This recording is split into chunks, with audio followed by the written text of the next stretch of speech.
Hey everyone, welcome to my another video. তো আজ আমি যাচ্ছি আমারই বার্থডে সেলিব্রেট করার জন্য। তো এই সব মহিলাগণ আমাকে সেই মহিষাদল থেকে টাউনশিপ পর্যন্ত এনেছে আমার বার্থডে সেলিব্রেট করার জন্য।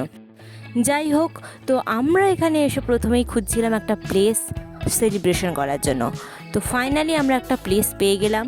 তো এই মহাশয় আমাদের সব স্লিং ব্যাগগুলো ধরেছিল, আর এই দিকে চলছিল আমাদের ফটোশ্যুটের সেশন। যাই হোক, আমাদের ফটোশ্যুট করাটাও তো জরুরি নাকি, ভালো ভালো ছবি পোস্ট করতে হবে সোশ্যাল মিডিয়ায়। তারপর অনেক ফটোশ্যুটের সেশন শেষ হওয়ার পর আমরা স্টার্ট করলাম কেক কাটিং। সেলিব্রেশন হচ্ছে কিন্তু বাই চান্স মোমবাতি নেই, দেশলাই আছে।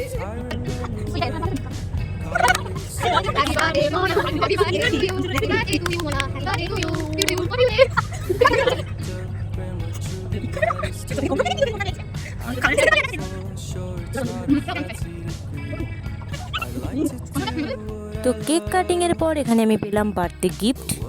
তো এই সব কার্যকলাপ করার পর আমরা যাচ্ছি খাওয়া দাওয়া করতে। তো রাস্তায় আমরা এইসব হারকাত করতে করতে যাচ্ছি, আর প্রথমেই গেলাম আমরা ফুচকা খেতে। তো সায়নী সবার ফার্স্ট, উনি গিয়ে প্রথম ফুচকা দোকানটা খুঁজেছেন।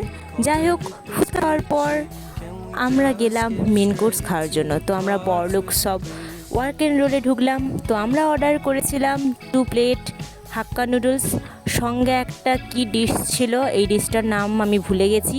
তো এটা খেতে চিলি চিকেনেরই মতো ছিল, শুধু একটু ঝাল ছিল আর গ্রেভি বেশি ছিল। যাই হোক, খেতে বেশ ভালোই ছিল। তো এগুলো খাওয়া দাওয়ার পর সুলোচনার অনেক জল তেষ্টা পেয়েছিল, সেই জন্য উনি গিয়েছিলেন আইসক্রিম কিনতে। যাই হোক, আমরা আইসক্রিম খেতে থাকি, তোমরা ভিডিওটা দেখতে থাকো। আর আজকের ডেটা আমরা এরকমভাবেই সেলিব্রেট করলাম। টাটা।